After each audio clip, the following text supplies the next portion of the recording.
request everyone to please settle down as we will start the program in 2 minutes.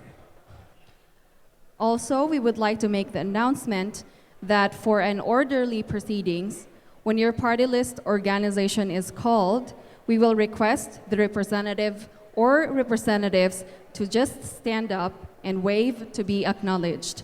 There is no requirement for you to go up on stage. Thank you.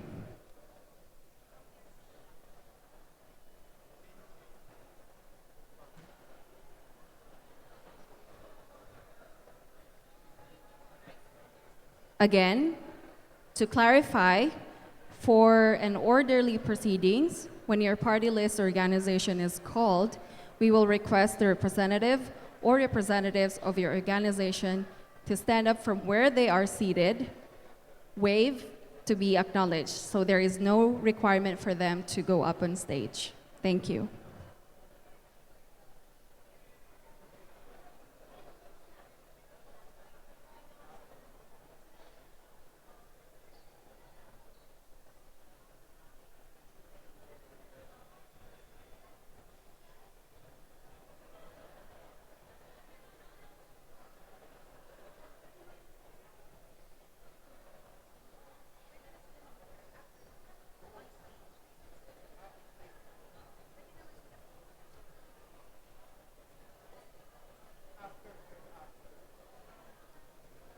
For those who would want to have their pictures taken on stage, you can do so after the proceedings. Again, for those who would want to take their pictures on stage, you can do so after the proceedings. Thank you.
Good evening. We will now start the program.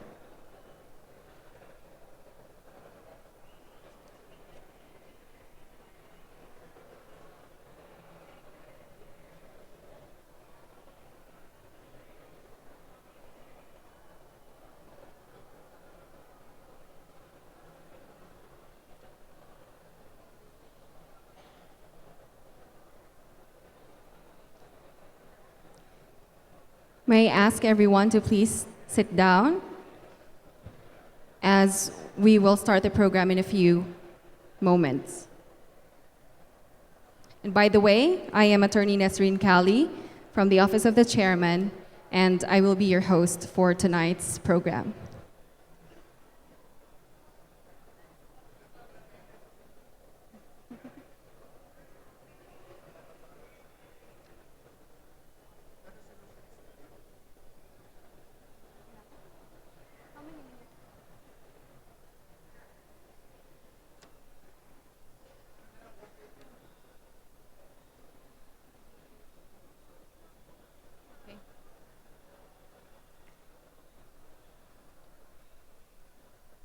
So while waiting for the members of our NBOC to come out, I would just like to remind you that for an orderly proceedings, when your party list organization is called, we will request a representative or representatives to stand up from where they are seated and wave to be acknowledged. So there is no need for you to come up on stage.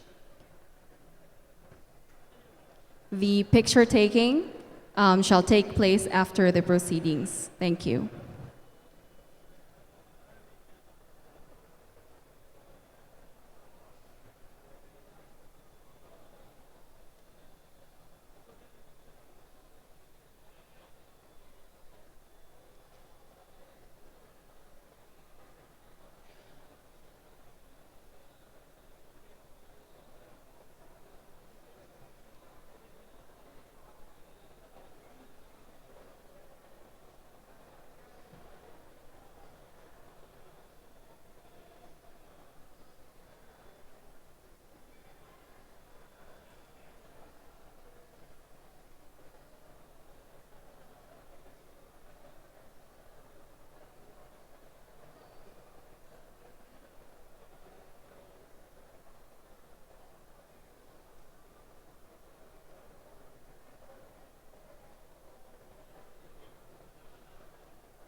All right.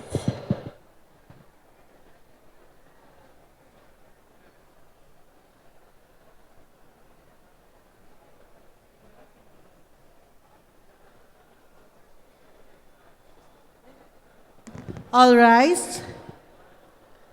The National Board of Canvassers, with Chairman J. Andres D. Bautista presiding, with members present Commissioner Christian Robert H. Lim, Commissioner Al A. Pareño, Commissioner Louis Tito F. Guia, Commissioner Arthur D. Lim, Commissioner Maria Rowena Amelia V. Guanzon, Commissioner Sheriff Imabas, has resumed its session. Silence is hereby enjoined.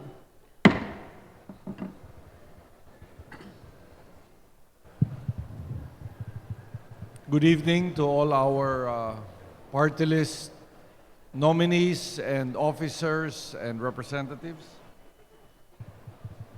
Before we proceed to the proclamation proper, there was a pending motion that was filed for partial suspension of proclamation by Anwaray party list.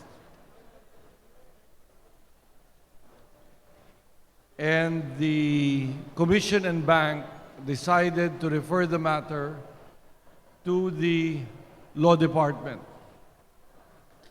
And the Law Department of the COMELEC made a recommendation which was unanimously approved by the Commission and Bank, which resolved to adopt the recommendation of the Law Department to deny the petition of Juan Maray for lack of legal basis.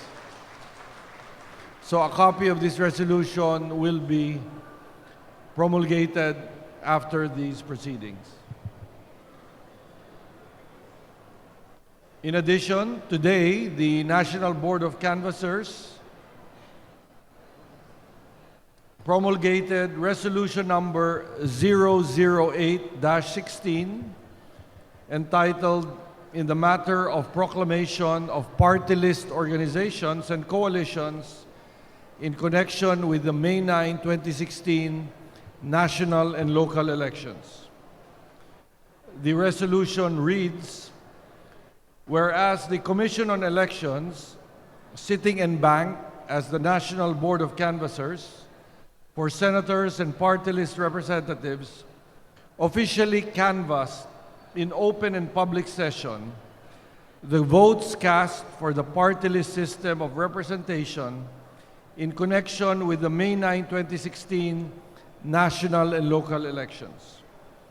Whereas there are only 1,211 remaining votes that have not yet been received by the canvassing and consolidation system of the National Board of Canvassers, and said votes will not materially affect the outcome of the party list allocation.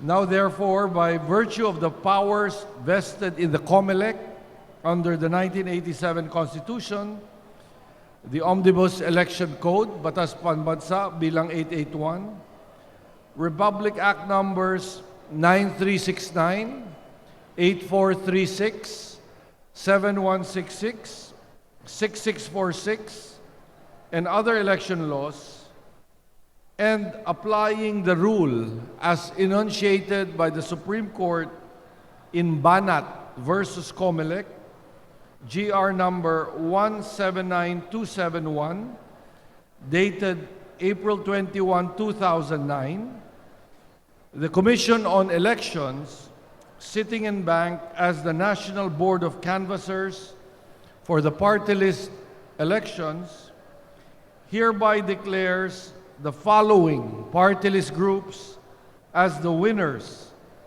is in the party list elections of May 9, 2016, entitled to the total seat or seats as provided next to their respective names, to serve for a term of 3 years, beginning noon of June 30, 2016, in accordance with Section 7, Article 6 of the 1987 Constitution.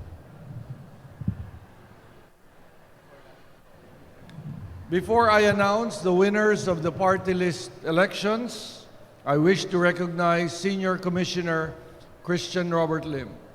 We just have reminders. The processing of the certificate of proclamation containing the list, the names of the nominees will be made available starting Friday next week, because there are some party lists that are withdrawing and substituting their nominees, so the NBank has to take that up on Tuesday.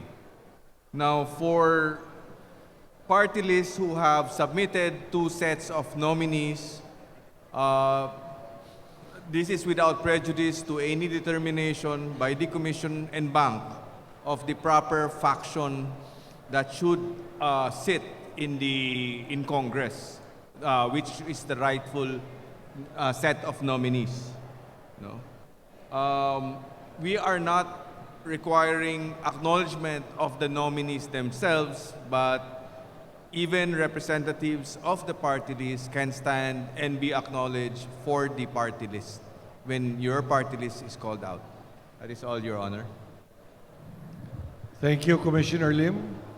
So, once your party list is announced, the representatives, the officers of that party list are free to stand up and be recognized by the audience.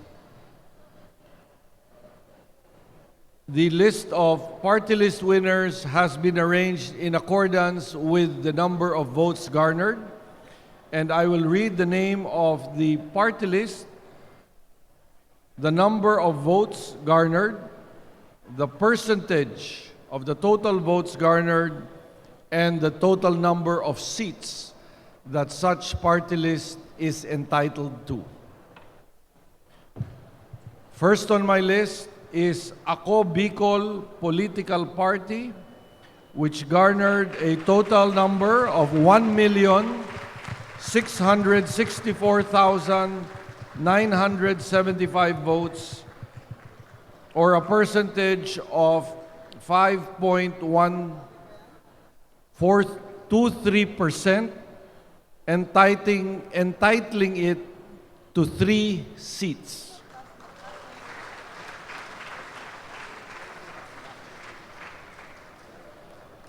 Next, we have Gabriela Women's Party,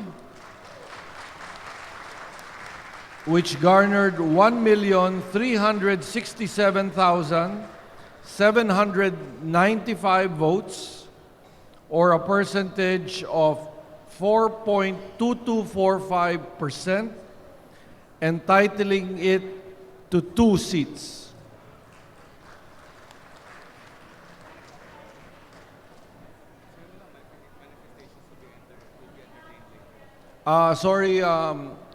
For this proclamation, there will be no manifestations that will be entertained. However, we will schedule a hearing next week. You can file your written manifestation with the NBank, and we can schedule a hearing next week.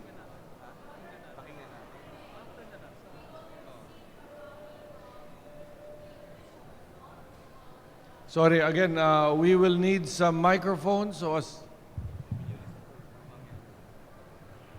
as I said, this is not part of the rules. Unfortunately, we can listen to you later on. We will just proceed first with the proclamation, and you can speak to the NBank after.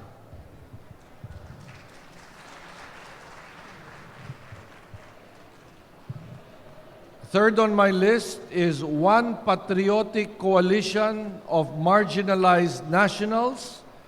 They received 1,310,197 votes, or 4.0466%, which entitles them to 2 seats.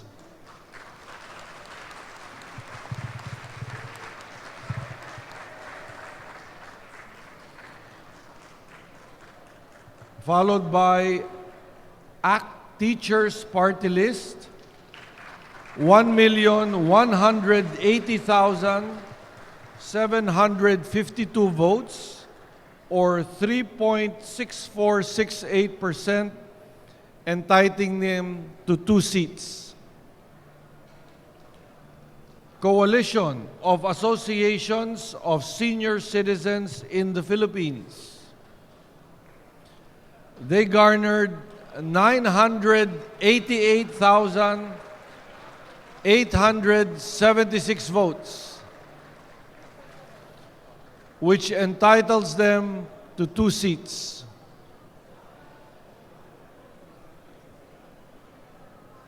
Then we have Kabalikat ng Mamamayan, which garnered 840,000 votes, 840,393 votes, which entitles them to 2 seats.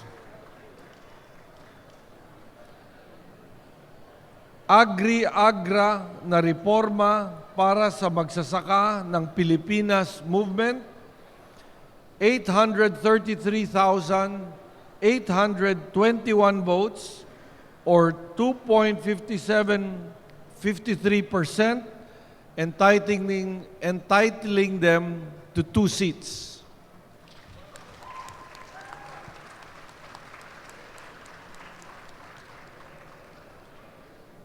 Puwersa ng Bayaning Atleta, which garnered 780,309 votes, or 2.41%, entitling them to 2 seats.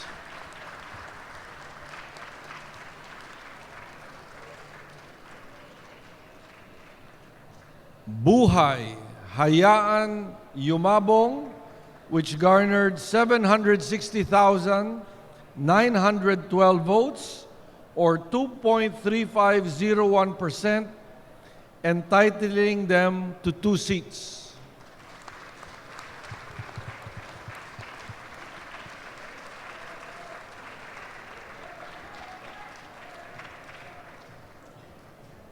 We have the very active Abono party list, which garnered 732,060 votes, 2.2610%, entitling them to 2 seats.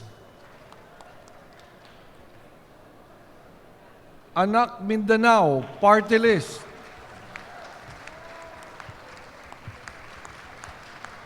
706,689 votes, or 2.1826%, entitling them to 2 seats.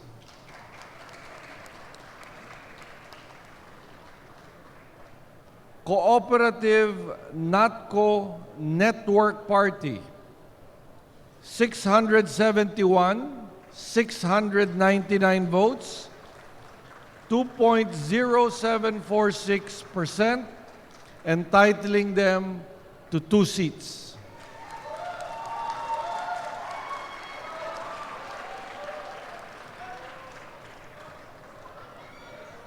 Akbayan Citizens Action Party, 608,449, 1.8792%, entitling them to 1 seat.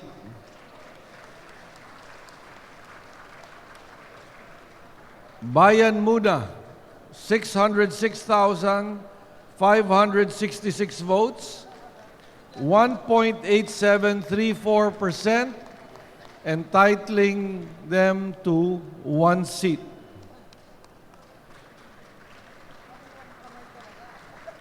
Agricultural Sector Alliance of the Philippines, 593,748 votes, or 1.8338%, entitling them to 1 seat. Anwaray, 590,895 votes, or 1.8250%, entitling them to 1 seat. Citizens Battle Against Corruption, 555,760 votes, or 1.7165%, entitling them to 1 seat. Ang Asosasyon sang Mangungumanga nga Bisaya OWA Mangunguma Inc. 495,483 votes, or 1.5303%, entitled to 1 seat.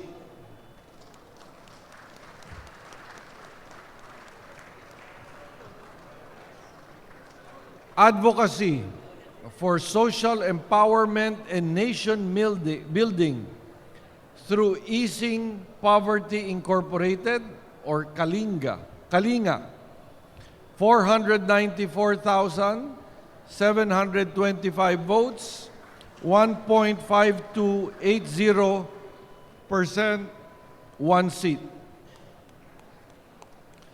Advocacy for teacher empowerment through action, cooperation, and harmony towards educational reforms, or A Teacher Inc., 475,488, 1.4686%, 1 seat.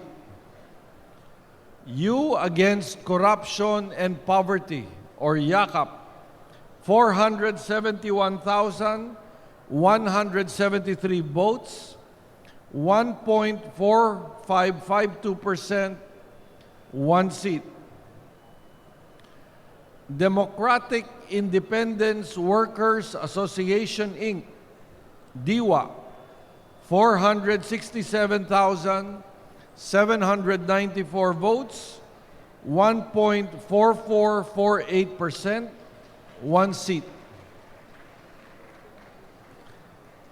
Trade Union Congress Party, TUCP, 467,275, 1.4432%, 1 seat.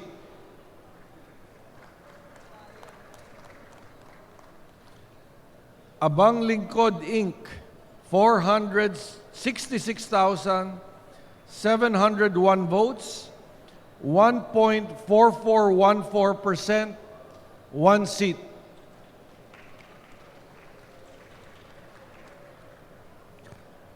LPG Marketers Association Inc., or LPGMA, 466,103 votes, or 1.4396%, 1 seat.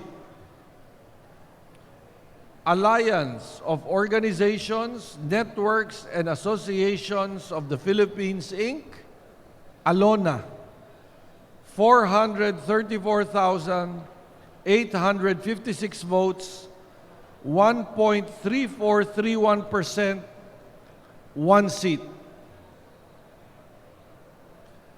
Social Amelioration and Genuine Intervention of Poverty, or 1 SAGIP, 397,064 votes, 1.2263%, 1 seat. Butil Farmers Party, or Butil, 395,011 votes, or 1.22%, 1 seat.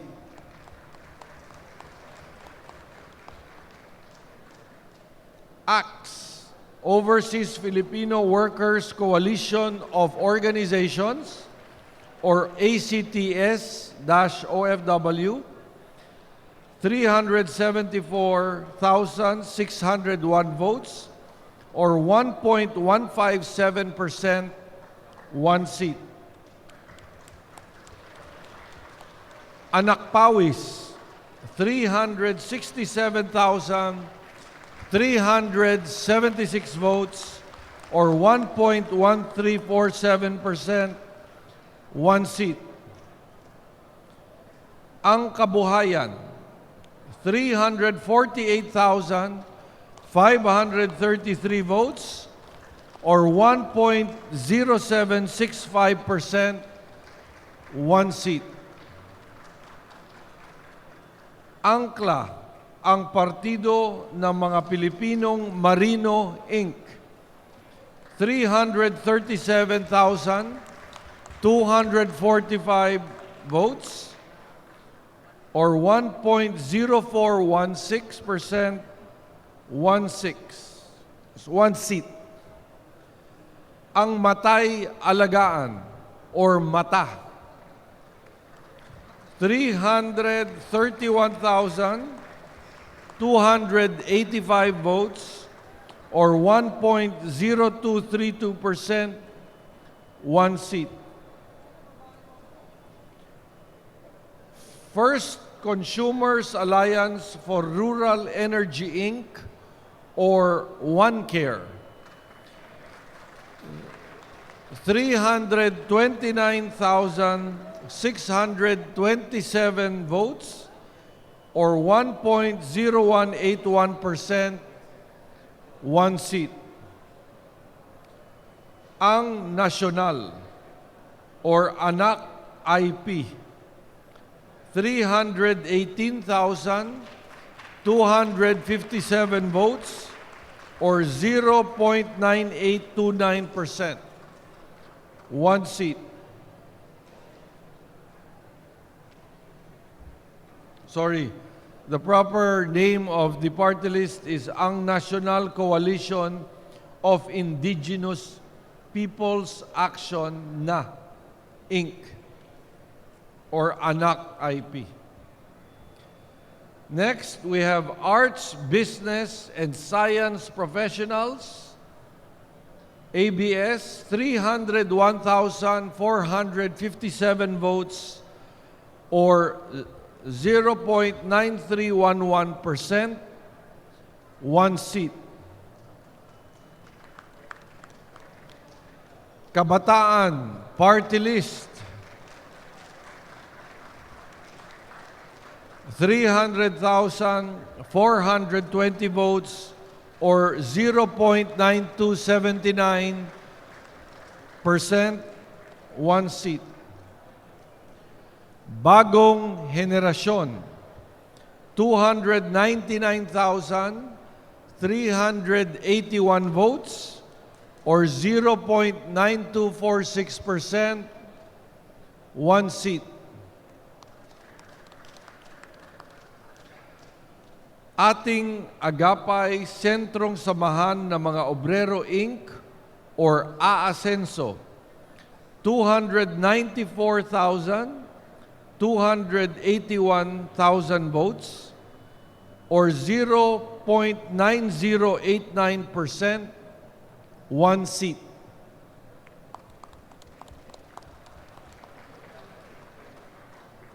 Serbisyo sa Bayan Party or SBP, 280,465, or 0.8662%, one seat.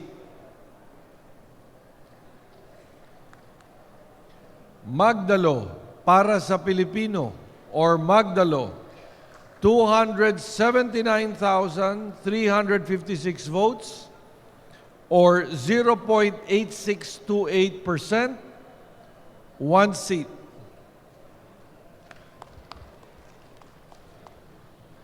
Una ang edukasyon,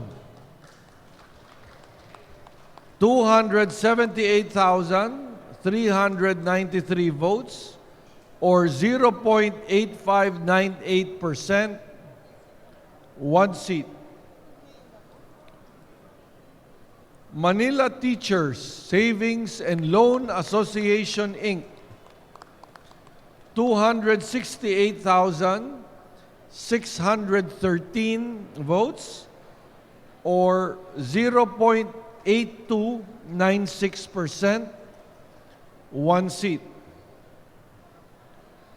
Kusog Tausug, 247,487 votes, or 0.7644%, one seat.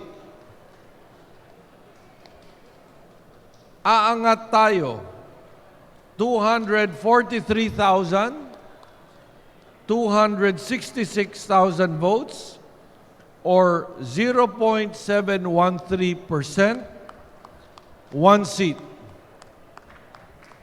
And finally, Agbiag Timpuyong Ilocano, Inc., or Agbiag, with 240,723,000 votes, or 0.7435%, one seat. Nothing follows. The resolution is unanimously signed by the 7 members of the National Board of canvassers. Secretariat, are there any other matters that we need to take up?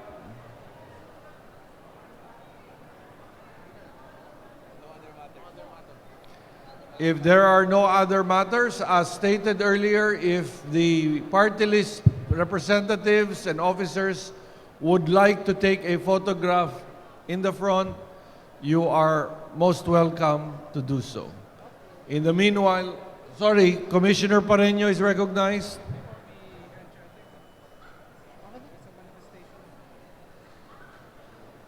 There's a manifestation or motion from the party list Gabriela. May we hear, Chair, if they're still willing to make the motion or manifestation? Can we please provide a microphone for the party list from Gabriela?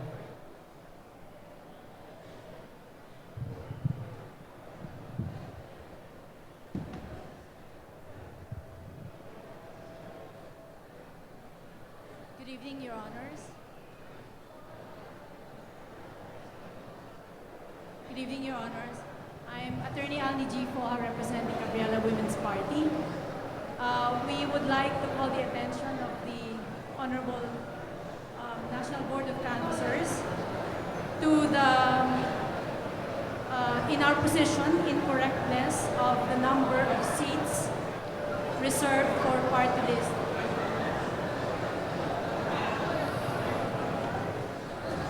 There are 238 district representatives elected, which should represent, under the Constitution, 80% of the total membership of the lower house of Congress, 20% of which, to be added to the 80%, should go to the party list.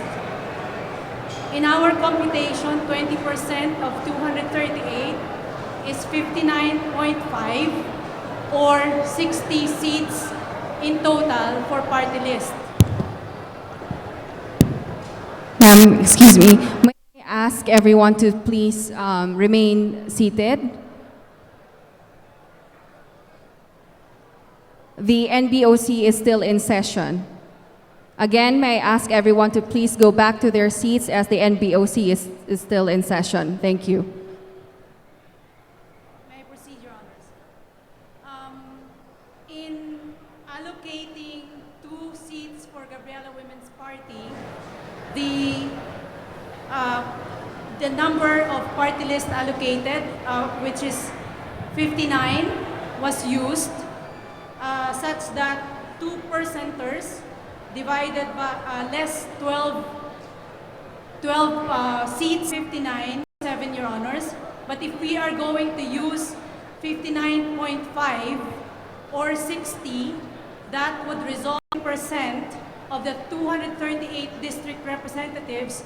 We have 2.0064 total percentage for Gabriela, entitling it to 2 additional seats, Your Honors.